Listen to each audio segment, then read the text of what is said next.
galerinha! Aqui é a Sabrina, sua audiobooker preferida. Gostaria de apoiar o canal? Chave Pix na descrição. Obrigada pela ajuda. Dito isso, vem ouvir comigo. 5. O general MacArthur olhou pela janela do vagão. O trem estava acabando de chegar a Exeter, onde ele teria de fazer baldeação. Malditos trens lerdos de ramal! Em linha reta, esse tal lugar, a Ilha do Soldado, não ficava longe. Ele não tinha ideia exata de quem era o tal Owen. Ao que parecia, tratava-se de um amigo de Spuffy Leggard e de Johnny Dyer. Um ou dois de seus velhos colegas também virão. Gostaria de conversar sobre os velhos tempos. Bem, ele adoraria um bate-papo sobre os velhos tempos. Ultimamente andava com a impressão de que os amigos o evitavam receosos. Tudo graças àquele boato infernal. Por Deus, como era duro! Agora já fazia quase 30 anos. Armstrong devia ter dado com a língua nos dentes, supôs. Rapazinho execrável! Afinal de contas, o que ele sabia a respeito? Bom, nada de remoer essas coisas. Às vezes imaginamos demais. Imaginamos que um sujeito está nos olhando de maneira esquisita. A tal Ilha do Soldado ele gostaria de vê-la. Muita fofoca circulando. Aparentemente podia haver algo de verdade no boato de que caíra nas mãos do almirantado ou do gabinete de guerra da Força Aérea. Quem construíra de fato a casa fora o jovem Elmer Hobson, o milionário norte-americano. Dizia-se que gastara milhares de libras, todo o luxo do mundo que o dinheiro podia comprar. Exeter! E mais uma hora de espera. E ele não queria esperar. Queria seguir adiante. 6. Dirigindo seu Morris, o Dr. Armstrong atravessava a planície de Salisbury. Estava muito cansado. O sucesso tinha seu preço. Houve um tempo em que ele ficava sentado no seu consultório da Rua Harley, vestido com correção, cercado dos mais modernos aparelhos e do mais luxuoso mobiliário, esperando em meio aos dias vazios pela vitória ou pelo fracasso de seu empreendimento. Pois bem, fora bem sucedido. Tivera sorte. Sorte e talento, é claro. Era um homem bom no que fazia, que entendia da sua profissão. Mas isso não bastava para ter sucesso. Era preciso também ter sorte. E ele a tivera. Um diagnóstico bem feito, algumas pacientes agradecidas, mulheres com dinheiro e posição, e a fama começou a correr. Você devia marcar uma consulta com Armstrong. Ele ainda é bem jovem, mas é simplesmente brilhante. A Pam peregrinou de médico em médico durante anos a fio, mas ele acertou na mosca de primeira. E a bola tinha começado a rolar.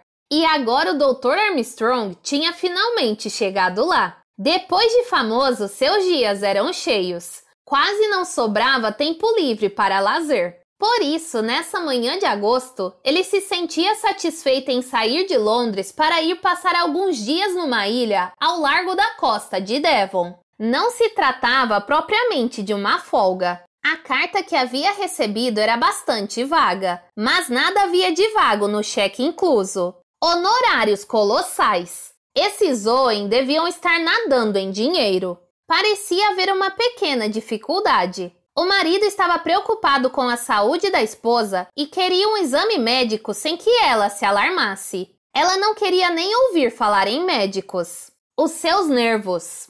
Nervos. O doutor arqueou as sobrancelhas. Essas mulheres e seus nervos. Bem, era bom para os negócios, afinal. Metade das mulheres que se consultavam com ele não tinha absolutamente nada de errado, a não ser tédio. Mas elas não ficariam nem um pouco gratas se ele dissesse a verdade. E, em geral, sempre se podia encontrar alguma coisa. Uma condição ligeiramente fora do comum. Alguma palavra difícil e comprida. Nada de sério, mas que precisa apenas ser controlada. Um tratamento simples. Ora, em grande medida, a medicina era simples cura pela fé. E ele tinha jeito para a coisa. Sabia inspirar fé e confiança. Por sorte, ele tinha conseguido recompor-se a tempo depois daquela história 10, não, 15 anos atrás. Aquela tinha sido por pouco. Estava quase caindo aos pedaços, mas o choque o fizera readquirir o domínio de si mesmo. Abandonara completamente a bebida. Caramba, por pouco não se dera mal.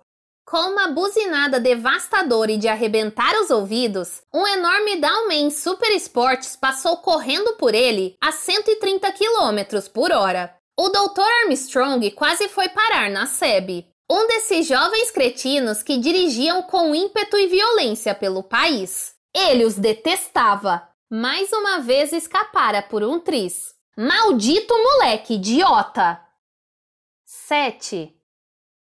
Deslocando-se velozmente na direção de Meir, Tony Marston dizia para si mesmo: a quantidade de carros que se arrastam pelas estradas é assustadora. Tem sempre alguma coisa atravancando nosso caminho. E andam no meio da pista. Está impossível dirigir na Inglaterra. Não é como na França, onde realmente dá para pisar na tábua.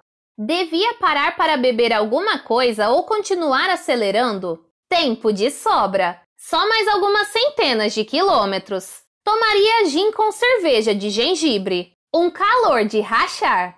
A tal casa na ilha devia ser diversão garantida, se o bom tempo continuasse. Quem eram esses Owen? Podres de ricos, provavelmente. Badger era muito bom para descobrir e xeretar esse tipo de gente. Obviamente ele era obrigado a fazer isso, o pobre coitado, já que não tinha dinheiro nenhum.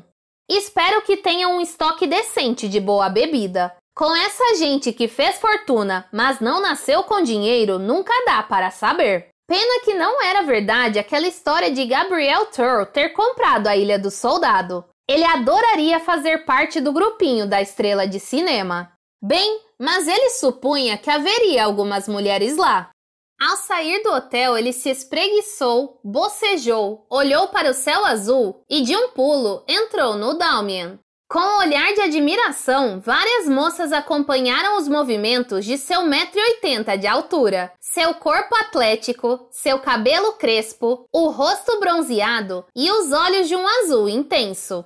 Com estrépito, acionou a embreagem e saiu roncando o motor pela rua estreita. Em nome da segurança, alguns velhos e meninos de recado saltaram, recuando para a calçada. Estes últimos contemplaram o carro com um olhar embasbacado.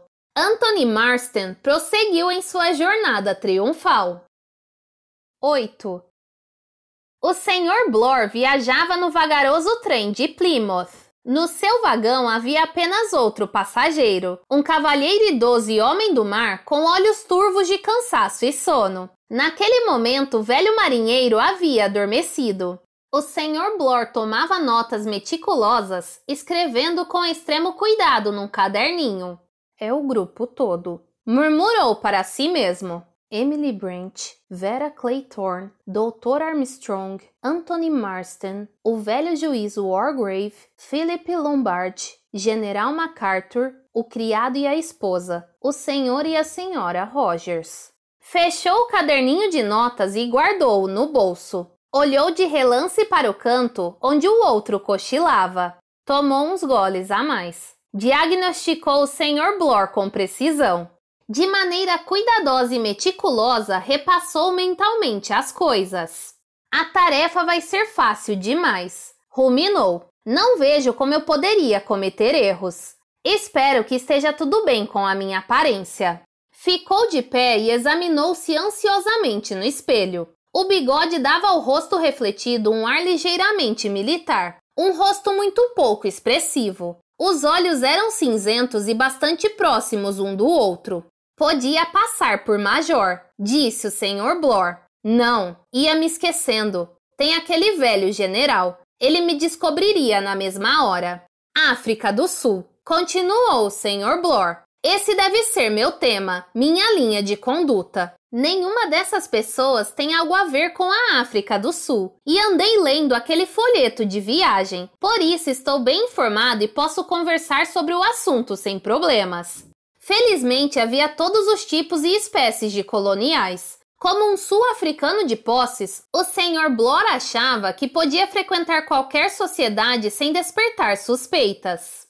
Ilha do Soldado. Ele se lembrava de tê-la visitado ainda menino. um tipo de rochedo fedido repleto de gaivotas a quase 2 quilômetros da costa. Era uma ideia esquisita construir uma casa naquela ilha. O lugar era horrível quando fazia mau tempo, mas os milionários têm todo tipo de capricho. O velho que dormitava no canto acordou e disse: "No mar nunca se sabe, nunca!" O Sr. Blor respondeu de maneira suave com voz macia: "É verdade, nunca." O velho soluçou 2 vezes e disse em tom queixoso: "Está vindo um temporal." O Sr. Blor respondeu: "Não, não, companheiro, está um dia lindo." O velho retrucou furioso: "Vem aí um temporal. Posso sentir o cheiro." "Talvez o senhor tenha razão", concordou o Sr. Blor de maneira apaziguadora. O trem parou na estação e o velho ergueu-se, equilibrando-se a duras penas. "É aqui que eu desço." Desajeitado, atrapalhou-se tentando abrir a janela. O Sr. Blor o ajudou. O velho parou na porta. Num gesto solene, ergueu a mão e piscou os olhos sonolentos. "Vigiai e orai", disse. "Vigiai e orai. O dia do juízo está próximo." E desmoronou pela porta, caindo na plataforma. Deitado, ergueu os olhos para o Sr. Blor e anunciou com imensa dignidade: "Estou falando com o senhor, moço. O dia do juízo está muito próximo." Deixando-se cair no seu assento, o Sr. Blor disse consigo: "Ele está mais próximo do dia do juízo do que eu." Mas, como se verá, estava enganado.